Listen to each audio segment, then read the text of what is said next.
Seja muito bem-vindo, seja muito bem-vinda ao canal das Edições Cristo Rei. Eu sou o Guilherme Ferreira, editor responsável pela editora, junto com a minha esposa. A iniciativa que começou em 2011, já são 15 anos. Nosso catálogo é pequeno, nosso catálogo é modesto ainda. Infelizmente não é a nossa atividade principal. Talvez nem seja a vontade de Deus que se torne, né?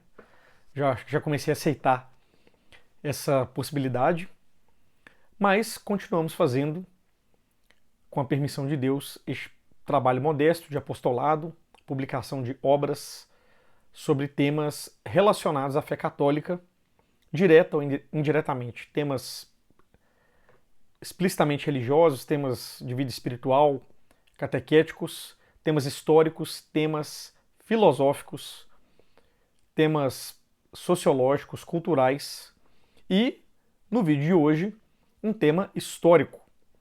Estamos em 2026 e neste ano se completam 100 anos da chamada Guerra Cristeira ou Cristiada, ou a resistência armada dos católicos mexicanos à perseguição que eles sofreram por conta de uma repressão anticlerical mobilizada pelo governo naquela época, no México.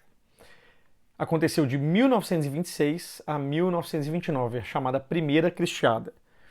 Muitos autores não falam da Segunda Cristiada, que aconteceu depois de 29, mas eu vou chegar lá depois, né, daqui a pouco. Mas só adiantando que teve esse segundo momento. Por exemplo, o filme tão conhecido, o filme Cristiada, estrelado pelo Andy Garcia, ele não trata desse segundo momento, desse segundo bloco, né? Então, como são 100 anos da Cristiada, como o nome da editora, Edições Cristo Rei, tem esta inspiração diretamente nesse evento, eu tive a ideia, a inspiração de começar a editora quando eu estava rezando diante de uma relíquia de primeiro grau do beato e mártir Anacleto Gonzalez Flores, que foi um dos líderes da Cristiada. Anacleto, cujos textos e cujo livro Tu Serás Rei, nós tivemos a graça de publicar. Eu demorei 15 anos para publicar o livro, mas graças a Deus ele saiu. É a primeira tradução para a língua portuguesa de que se tem notícia desta obra. Tu Serás Rei. Vou falar um pouco mais dela daqui a pouco e também semana que vem o vídeo vai ser sobre o Tu Serás Rei especificamente. Hoje a ideia é falar um pouco, não é uma aula, uma exposição do que foi a Cristiada nos seus mínimos detalhes, não é isso. Eu tenho algumas aulas, eu tenho algumas participações sobre o tema aqui no YouTube, em contextos diversos, mas a ideia é falar do nosso livro, do livro que nós editamos sobre o tema, o livro A Guerra dos Cristeiros, uma obra de mais ou menos 120 páginas, e também, até onde eu sei, foi a primeira obra em língua portuguesa sobre o tema. Tá? Eu não tenho notícia de outra obra anterior a esta em língua portuguesa.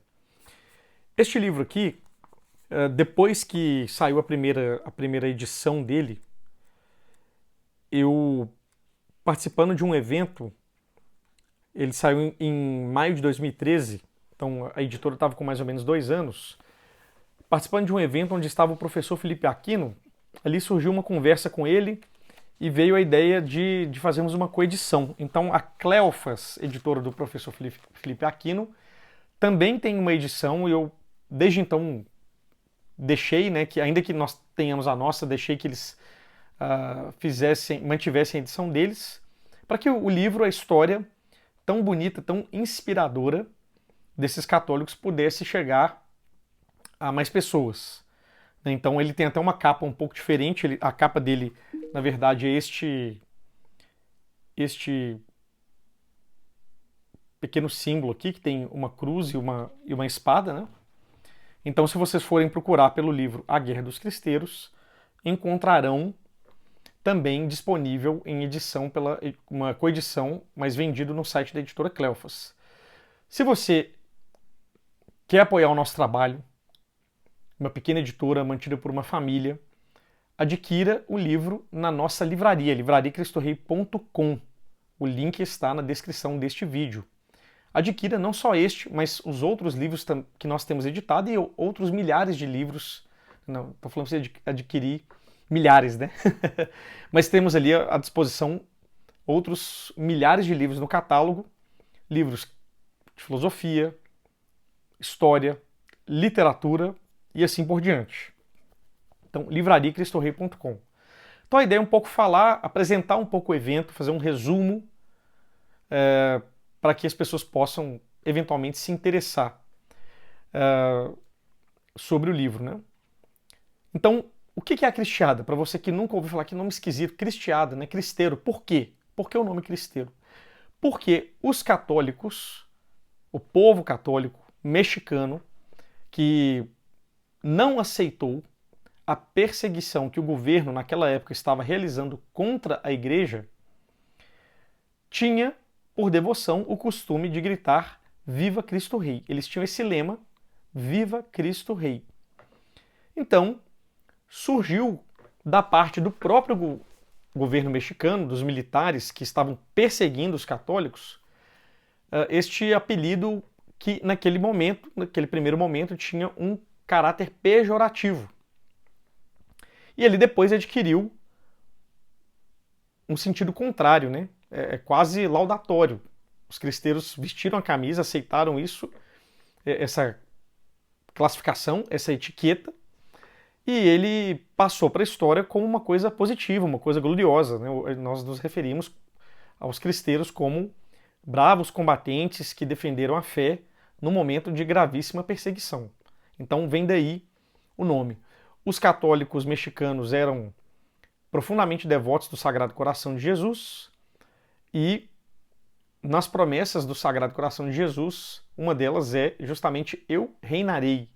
Então, a devoção a Cristo Rei e ao Sagrado Coração de Jesus tem uma conexão muito íntima, né? Essas duas devoções estão intimamente ligadas.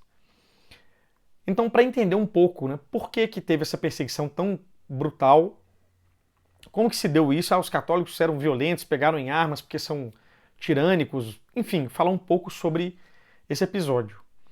Primeiro a gente tem que entender um pouco do ethos, né, da índole do povo mexicano. É um povo guerreiro, muito diferente do nosso, um povo muito combatente nesse sentido, muito belicoso. E aqui não estou fazendo uma crítica, só descrevendo. Tem até eu lembro de ter lido um livro chamado O Retrato. Foi escrito por um jornalista comunista, que foi membro do Partido Comunista do Brasil. Ele era o número 3 do Partido Comunista do Brasil e, na verdade, na hierarquia, ele era o número 4, porque o número 1 do Partido Comunista do Brasil respondia a um mandante da União Soviética. Então, esse autor, o Oswaldo Peralva, ele conta, assim, eu li o livro porque ele é uma documentação muito interessante de como que funcionou o Partido Comunista no Brasil durante algumas décadas. Então, o Oswaldo Peralva, autor do livro, ele conta que via nos comunistas mexicanos essa característica, né? Ele até conta uma anedota lá de que eles estavam num evento de formação, teve um certo desentendimento ali entre alguns dos mexicanos e ali os caras sacaram armas, já queriam matar uns aos outros, né? Então, o povo mexicano tem essa índole que pode ser usada para o bem ou pode ser usada para o mal, né? É um povo profundamente católico, e isso se deve em grande medida ao milagre de Nossa Senhora de Guadalupe, que aconteceu no século XVI, né, que estamos caminhando aí para chegar perto dos 500 anos, né, da celebração do milagre, da aparição de Nossa Senhora de Guadalupe. Milagre este que provocou milhões de conversões nos primeiros anos após essas aparições. Estima-se que foram algo entre 6 e 9 milhões de batismos de pessoas comuns que escutavam falar das aparições, do manto e iam até o local e pediam os sacerdotes católicos para serem batizados, né? Então é um povo muito, muito, muito católico, muito mariano, né? E no século XIX, como acontecia já em outros países também, acontecia na América Latina, havia esse movimento fortemente marcado pela influência da Revolução Francesa, anticlerical, jacobina, maçônica, de querer escantear tudo aquilo que tivesse relacionado à fé católica. Religião é coisa da vida privada, não é coisa da vida pública. Esses padres são pessoas que mantêm as pessoas na ignorância, dominam, fazem lavagem cerebral, manipulam as pessoas pobres, etc, etc, etc. Então, quando essa influência jacobina, maçônica, começa a se tornar cada vez mais intensa nas estruturas de poder no México, começa-se a haver uma perseguição cada vez menos sutil contra os católicos, contra a hierarquia da igreja. Estou resumindo bem aqui, né? De modo que, no começo do século XX, em 1917, o governo mexicano decide promulgar uma nova Constituição, e essa Constituição assume toda essa bagagem anticlerical, anticatólica, que vinha sendo cozinhada na América Latina, especificamente no México, e herdada da França, dos jacobinos franceses, os chamados iluministas, etc. Então eles traduzem tudo isso e colocam na Constituição. E essa Constituição ela era bastante violenta. Os artigos eles previam uma série de limitações à ação da igreja. Eu vou ler aqui para vocês alguns dos artigos para vocês terem ideia, né, do que se tratava. A igreja ficava impedida de possuir qualquer tipo de imóvel, até mesmo templos que seriam propriedade da nação.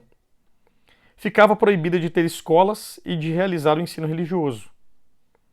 O Estado se arrogava a faculdade de legislar em matéria de culto, negando qualquer personalidade jurídica à igreja, regulando o exercício da profissão sacerdotal e negando aos sacerdotes qualquer direito de cidadão, estabelecendo que não existiria recurso de apelação nos juízos sobre matéria eclesiástica. Então, não bastasse todo esse ferramental aqui para perseguir a igreja, quando houvesse a perseguição, não haveria ninguém a quem recorrer. Parece muito com a situação de um certo país, que você com certeza conhece e do qual você já ouviu falar, né? Então, num primeiro momento, essa Constituição foi aprovada, foi promulgada, mas ninguém havia decidido implementar esses artigos todos ao pé da letra, até que um general chamado Plutarco Elias Calles o fizesse. Foi Calles aquele que realmente decidiu implementar esses artigos. Em retaliação a essa decisão, a igreja no México, e aí já após perseguições pontuais, após a tentativa de fundação de uma igreja cismática mexicana desvinculada de Roma, o governo chegou à desfaçatez de eleger um antipapa mexicano, que depois se arrependeu, pediu perdão, voltou à comunhão com a igreja. Mas o negócio, a ideia dos caras era realmente destruir a Igreja Católica no México, varrê-la do mapa e acabar com a presença, né, dos sacerdotes, impedir que o povo tivesse acesso aos sacramentos e assim sucessivamente. Então essa era a ideia. Então foi quando Calles decidiu aplicar os artigos da Constituição de 1917 que a coisa realmente chegou num ponto em que os católicos começaram a ver que se eles não fizessem nada, eles seriam esmagados. Então, num primeiro momento, começaram a surgir alguns movimentos a Associação Católica da Juventude Mexicana, a CJM, a União de Católicos, que era um grupo meio reservado, também conhecido como AU, da qual participavam padres, leigos, etc. Depois, a União Popular, a Liga de Defesa da Liberdade Religiosa. Então foram surgindo vários grupos, houve inclusive um grupo de mulheres, né? Eram as damas de... o grupo se chamava Damas de Santa Joana d'Arc. Isso já durante a Cristiada mesmo, né? Mas os católicos foram se organizando e tentando, por diversas vias pacíficas, impedir e acabar com... impedir a ampliação dessa perseguição e acabar com ela em última instância. Mas nada surtia efeito. Até que a igreja decide, em determinado momento, suspender os cultos em forma de protesto, suspender as missas, suspender os batizados, suspender os casamentos, etc. Os católicos se organizam para fazer boicotes comerciais, que são até razoavelmente bem-sucedidos, mas que não conseguem dobrar essa sanha do governo de perseguir a igreja no México. E aí alguns grupos começam a efetivamente pegar em armas. A maioria dos cristãos eram camponeses. E as pessoas podiam ter armas ali. Então, não só arma de fogo, mas também armas brancas, pedras, enfim, o que eles tivessem. Começam a se organizar para se defender, né, para agir em legítima defesa contra a agressão de um grupo mais organizado, mais forte, mais poderoso, mais bem armado, com mais recursos, que era o exército do Plutarco Elias Calles. Os bispos, praticamente em sua totalidade, não aceitavam a luta armada. Não aceitaram a luta armada. Os sacerdotes, não foi... A maioria também dos sacerdotes não aceitou a luta armada, mas houve um número razoável de padres que aceitou, que apoiou e que, inclusive, pegou em armas, né? Quem coordenou a coisa toda mesmo foram os leigos. Foram os leigos. E mesmo entre os leigos, por exemplo, o Anacleto Gonzalez Flores, que era um jornalista, professor de direito, advogado, articulista, ele sempre tendeu a se manifestar contra a luta armada, né? E quando ela começou a acontecer, ele aceitou como último recurso, mas no fundo, ele gostaria mesmo que a coisa se resolvesse por vias pacíficas, né? A Santa Sé, Papa na época era Pio XI, soube do que estava acontecendo, tentou intermediar, houve conversas entre a Nunciatura Apostólica, também com o governo dos Estados Unidos. Os Estados Unidos ajudaram o governo mexicano, infelizmente, né? Então houve toda uma tentativa de resolver a coisa por vias diplomáticas, enquanto a resistência se organizava cada vez mais.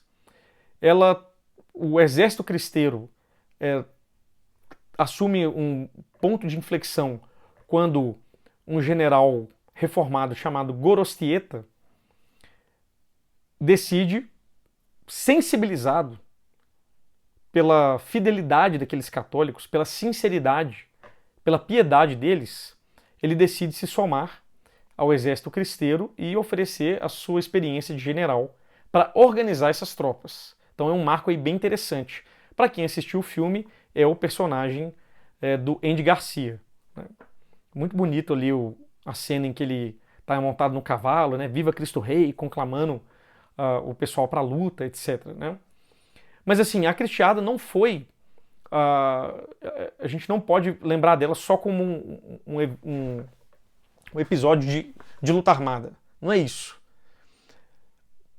Houve um pesquisador, um sociólogo francês chamado Jean Meyer, ou Meyer, né, não sei como é que pronuncia, que nos anos 70, fazendo a sua tese de doutorado, anos 60, 70, ele tinha uma hipótese, ele quis fazer a sua tese de doutorado sobre os cristeiros, e ele tinha uma hipótese de que, na verdade, a religião havia sido só instrumentalizada, e aí que e ele tinha a ideia de que a Cristiada havia sido uma rebelião de camponeses, né?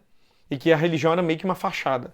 Ele foi até o México para entrevistar cristeiros que ainda estavam vivos, para ir até os locais, e ficou tão comovido com o testemunho daquelas pessoas que ele acabou se convertendo ao catolicismo, né?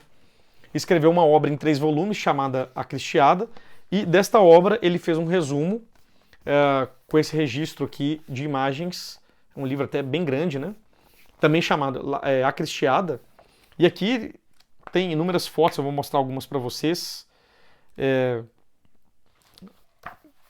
para vocês verem ali o tipo, né? Eram pessoas bem simples mesmo, pessoas do campo, em sua maioria. Vou ver se eu acho aqui uma... Aqui, ó. Pessoal aí com seus armamentos. Mais uma aqui. Esta foto aqui famosíssima, né? De um fuzilamento de um padre. Inclusive, às vezes essa foto até circula como se tivesse sido da Guerra Civil Espanhola, né? Mas não, foi na Cristiada.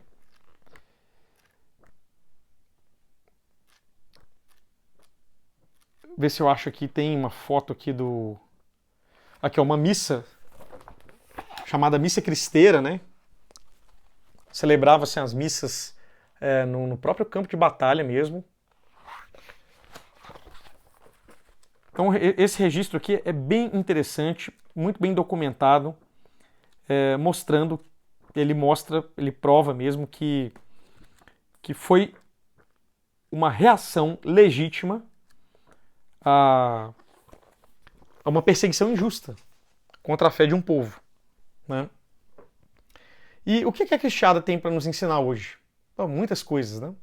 A piedade popular, a convicção, a firmeza de defender a fé até o último instante, até se for necessário ter que derramar o próprio sangue, né, para defender essa fé.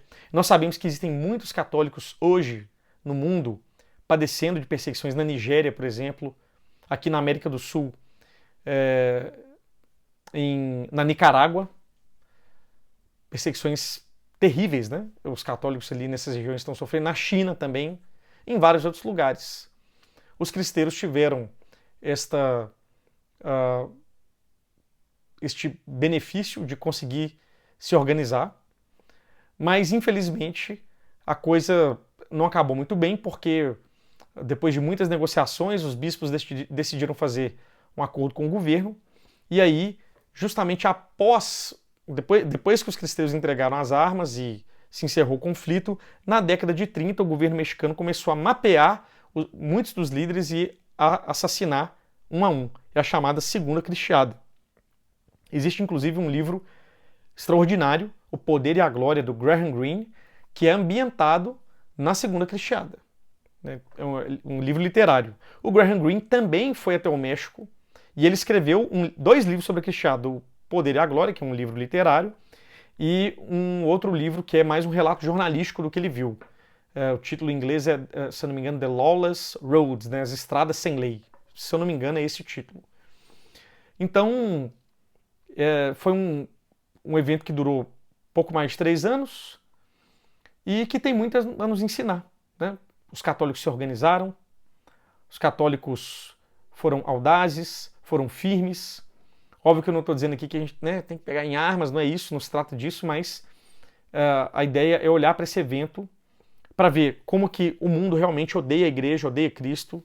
Na primeira oportunidade, muitos governantes eles vão querer realmente destruir a igreja, como aconteceu naquele momento e acontece ainda hoje. E nós temos que olhar para esse evento e buscar inspiração na fé dessas pessoas que enxergavam no catolicismo, na fé católica, realmente um tesouro pelo qual valeria a pena, inclusive, dar a vida, né? E aí temos dezenas e dezenas de exemplos maravilhosos. Eu falei aqui do Anacleto, tem o São José Santos del Rio. Nós temos um livro sobre ele também, escrito pelo meu amigo Rafael Brodbeck. São muitos mártires, alguns já canonizados, outros, além do São José Santos, alguns beatificados. O Anacleto ainda não foi canonizado, ele ele é beato, seus companheiros também. Então é uma história que vale a pena, na qual vale a pena nos aprofundarmos, para que nós não nos esqueçamos de que os poderes deste mundo vão querer sempre destruir a igreja de Cristo, a igreja católica, né? A barca de Pedro. Esse assunto, inclusive, ele foi tabu no México durante muito tempo. Era praticamente proibido tocar nesse assunto. Era como se fosse uma lenda, né, distante, longínqua. E de uns anos para cá, de uns 20 anos para cá, 20 a 30 anos para cá, a coisa, esse tabu começou a ser quebrado e hoje, não só lá, mas em vários outros lugares, as pessoas conhecem essa história.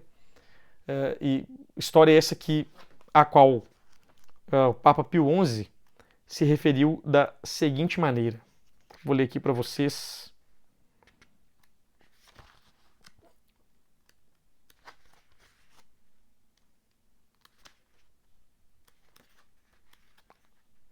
Só um minutinho, né?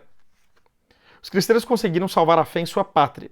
Por isso, seu testemunho permanece e deles afirma Pio XI na encíclica Firmissimam Constantiam que sua proeza é a de um povo que escreveu uma das páginas mais gloriosas da história da Igreja.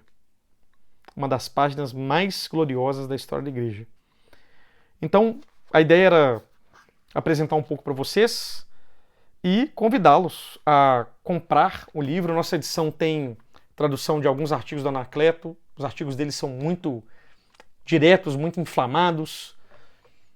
Já inspiraram muitas pessoas, seguem inspirando muitas pessoas.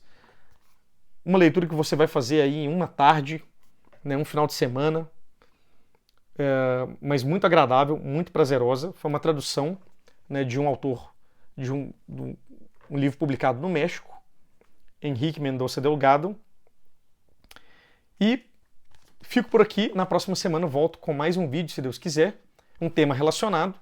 Eu pretendo falar do livro Tu Serás Rei, do Anacleto Gonzalez Flores. Então agradeço a sua atenção. Divulgue este vídeo para outras pessoas. Divulgue o canal da editora. A minha ideia é seguir aqui com um vídeo semanal, pelo menos, tratando de assuntos relacionados à fé católica que estão direto ou indiretamente vinculados aos livros da editora. Muito obrigado, fique com Deus e até a próxima.